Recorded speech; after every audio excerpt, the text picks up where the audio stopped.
आइए अतीत में चलते हैं, बाबा साहेब के दर्शन करते हैं, बाबा साहब की विचारधारा से परिचित होते हैं उनके लेखों और भाषणों से, उनके संपूर्ण वाङ्मय से। खंड 38 भाग 1। जन्म आधारित श्रेष्ठता और पवित्रता के कारण गुणहीन ब्राह्मणों का भी कल्याण हुआ है। दक्षिण भारत के बहिष्कृत वर्ग की परिषद की पहली बैठक 21 और 22 मार्च 1920 को कागल संस्थान के मानगांव में हुई। पहले दिन चैत्र प्रतिपदा थी, फिर भी सभा में लगभग 5000 लोग इकट्ठा थे। इससे भी ज्यादा लोग जमा होते यदि आसपास के कई गांवों के कुलकर्णी, तलाठी आदि लोगों ने बहिष्कृतों को यह न समझाया होता कि यह सभा धर्मांतरित लोगों की है और उसके अध्यक्ष भी धर्मांतरित ही हैं, इसलिए ऐसी सभा में जाना ठीक न होगा। ऐसा भ्रमित प्रचार कर सभा के बारे में लोगों में दुष्प्रचार किया गया। सभा में कोल्हापुर दरबार के वरिष्ठ श्रेणी के और बहिष्कृतों के हितैषी लोग उपस्थित थे। कुछ ब्राह्मण भी मौजूद थे, लेकिन डिप्रेस्ड क्लास मिशन और अन्य बहिष्कृतों के लिए संघर्ष करने वाली किसी भी संस्था का कोई मच्छर तक उपस्थित नहीं था। ये बात ध्यान में रखने लायक है। पहला दिन परिषद की कार्रवाई 21 तारीख को 5 बजे शुरू हुई। सबसे पहले स्वागत समिति के अध्यक्ष श्री दादा साहेब राजे साहेब इनामदार का भाषण हुआ। इसमें उन्होंने त्योहार और घरेलू समस्याओं को नजरअंदाज कर इस छोटे से गांव में सभा के लिए आने के लिए प्रतिनिधियों का आभार प्रकट किया। उन्होंने आज की परिस्थिति का वर्णन कर बताया कि यह परिषद क्यों बुलाई गई है। ये बताते हुए उन्होंने अपना भाषण पूरा किया कि स्वराज्य के युग में ये सोचकर बैठे रहने के बजाय कि बाकी लोग हमारा भला करेंगे, अपने लोगों के कल्याण का महाकार्य स्वयं करना चाहिए। बाद में परंपरा के अनुसार सूचना और अनुमोदन के पश्चात परिषद के अध्यक्ष श्री भीमराव अंबेडकर तालियों की गड़गड़ाहट के बीच स्थानापन्न हुए। अपने भाषण में उन्होंने कहा कि ये परिषद कई कारणों से अभूतपूर्व है। मुंबई क्षेत्र में इस तरह की परिषद पहली बार हो रही है। हम लोगों में अपनी प्रगति के लिए दिखाई देने वाली तीव्र भावना भी उतनी ही अभूतपूर्व है। उसी तरह बहिष्कृत वर्ग में दिखाई देने वाली वैचारिक क्रांति भी अभूतपूर्व है। आज तक हमारे लोगों को लगता था कि हमारे दुर्भाग्य के कारण हमारी स्थिति दयनीय हुई है और दुर्भाग्य पर काबू पाना हमारे हाथ में न होने के कारण हमें इस विकट स्थिति को चुपचाप सहना चाहिए। लेकिन नई पीढ़ी अपने हालातों को ईश्वर की लीला का परिणाम नहीं मानती, वरन दूसरों के दुष्कृत्यों का परिणाम मानती है।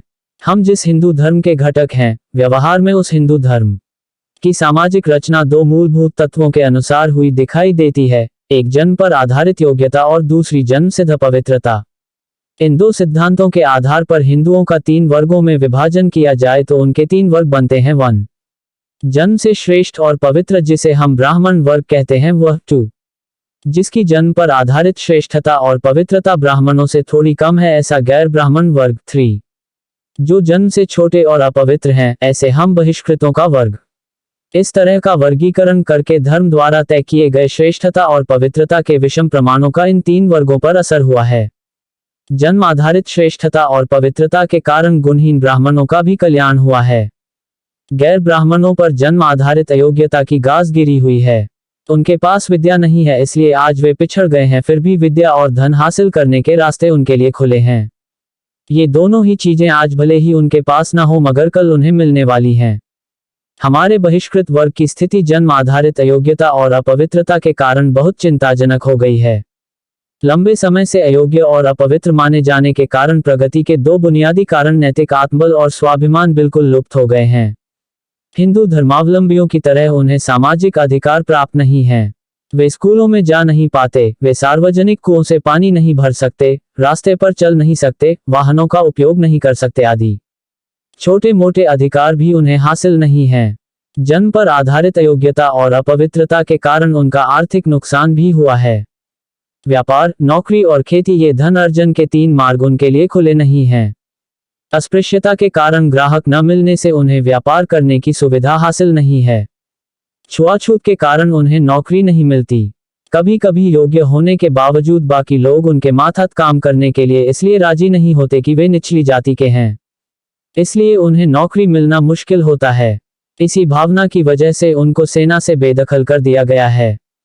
मरे हुए मवेशी के जमीन के टुकड़े के अलावा खेती किसके पास है? कृषि के क्षेत्र में भी उनकी यही हालत है। इस तरह से सताए हुए समाज की उन्नति हो नहीं सकती। प्रतिभा और अनुकूल परिस्थिति दोनों ही उन्नति के लिए जरूरी हैं। बहिष्कृत समाज में प्रतिभा की कमी नहीं है, ये सभी मानते हैं, लेकिन इसका विकास नहीं हो पाता, तो इसकी वजह यह है कि परिस्थितियां अनुकूल नहीं हैं। परिस्थितियों को अनुकूल बनाने के लिए कई उपाय सुझाए जाते हैं, लेकिन इसके लिए हमें राजनीतिक शक्ति हासिल करनी चाहिए और जाति पर आधारित प्रतिनिधित्व हासिल किए बिना हमारे हाथों में राजनीतिक शक्ति नहीं आएगी। सत्यमेव जयते का सिद्धांत खोखला है। सत्य की विजय के लिए जरूरी है कि हम अपना आंदोलन जारी रखें, ऐसा कहकर उन्होंने अपना प्रास्ताविक भाषण पूरा किया। फिर विषय निर्धारक कमेटी बनाई गई और परिषद की पहले दिन की कार्रवाई खत्म हुई। दूसरा दिन परिषद की कार्रवाई 3 बजे शुरू हुई। उस अवसर पर कोल्हापुर के छत्रपति शाहू महाराज की उपस्थिति से बहिष्कृत वर्ग कृतज्ञता महसूस की। उन्होंने अपने भाषण में कहा, आज मेरे प्रिय मित्र अंबेडकर ने इस सभा का अध्यक्ष पद स्वीकार किया है। उनके भाषण का मुझे लाभ मिले, इसलिए शिकार से लौटकर तत्काल यहाँ आया हूँ। मिस्टर अंबेडकर सभी पिछड़ी जातियों की चिंता करते हैं, इसके लिए मैं उनका हृदय से अभिनंदन करता हूँ। असल में महार, मांग, चमार, ढोर यह सारे वैश्य जाति से संबंधित हैं। विशेषकर महार लोग पहले महार की सूत निकालकर उसका व्यापार करते थे। उन्हें अस्पृश्य किसने बनाया कौन जाने। ऐसा वैश्यों का धंधा छोड़कर दस्यु यानी नौकर और नौकर यानी अतिशूद्र ऐसा धंधा अंबेडकर ने क्यों अपनाया मैं नहीं जानता। फिर भी मैं यहाँ इकट्ठा सभी लोगों से अनुरोध करता हूँ कि हम अपने योग्य नेता नहीं चुनते हैं, इसलिए हम इस दयनीय स्थिति में पहुंचे हैं।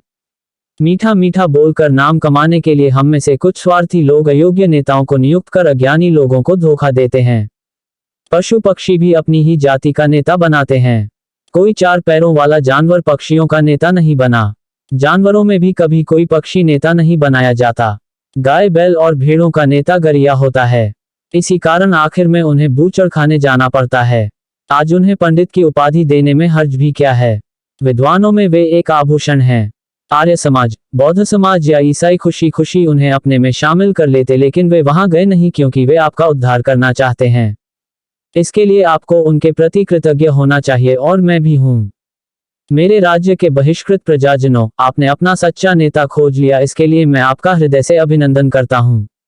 मेरा विश्वास है कि डॉक्टर अंबेडकर आपका कल्याण करेंगे। इतना ही नहीं तो एक समय ऐसा आएगा कि वे सारे हिंदुस्तान के नेता बनेंगे, ऐसी मेरी मनोदेवता मुझसे कहती है।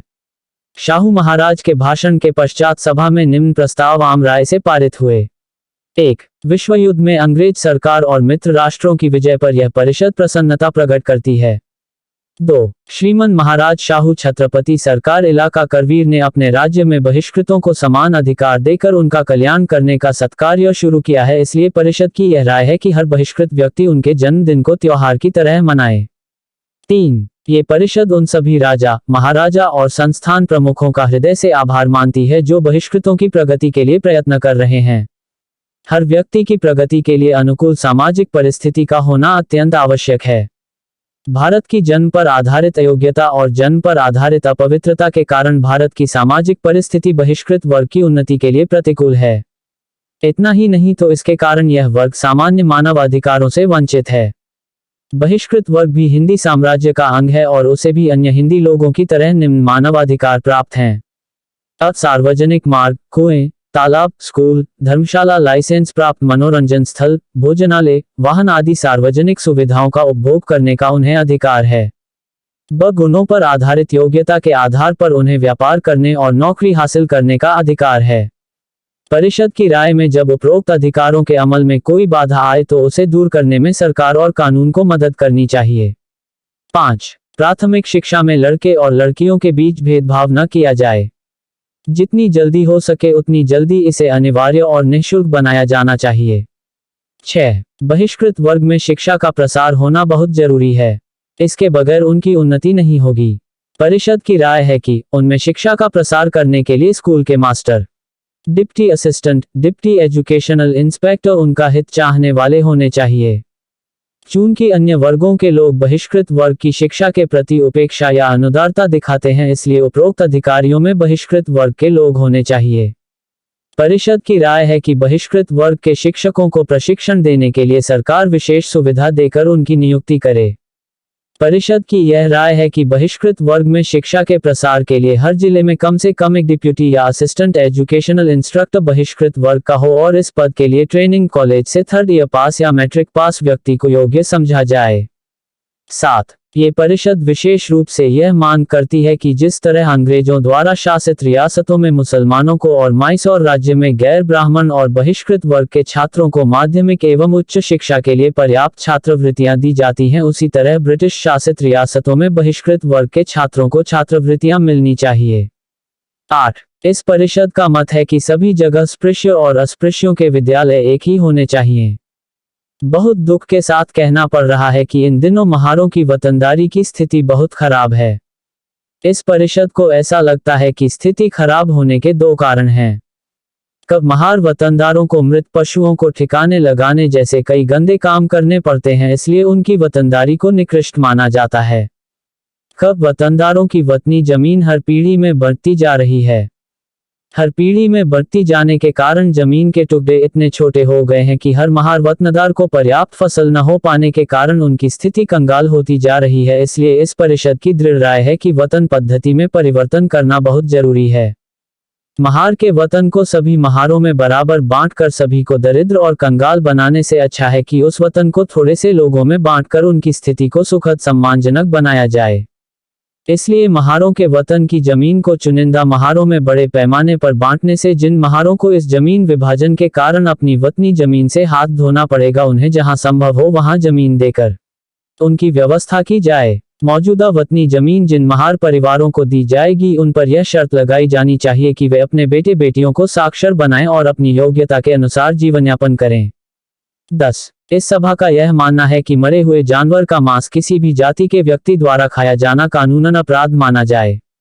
11. इस सम्मेलन की यह मांग है कि पटवारी के पदों पर बहिष्कृत वर्ग की नियुक्तियां की जाएं। 12. इस सम्मेलन का आग्रहपूर्वक ये कहना है कि बहिष्कृत वर्ग की प्रगति के लिए संघर्ष करने वाली गैर बहिष्कृत संस्थाओं की यह परिषद आभारी है, फिर भी सरकार को यह नहीं मानना चाहिए कि इन संस्थाओं द्वारा बहिष्कृत वर्ग के राजनीतिक या सामाजिक हितों की रक्षा के लिए जो उपाय सुझाए जाते हैं वे बहिष्कृता वर्ग को पूरी तरह स्वीकार्य हैं।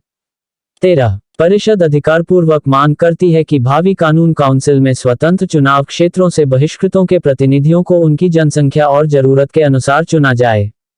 14. इस परिषद के आयोजन के लिए जिन्होंने मेहनत की उनके और खासकर आपा दादा गौडा पाटिल के प्रति यह परिषद कृतज्ञता प्रकट करती है। 15. ये परिषद उपरोक्त सभी प्रस्ताव अध्यक्ष को यह अधिकार देती है कि वे इन प्रस्तावों को संबंधित अधिकारियों और लोगों के पास भेजें।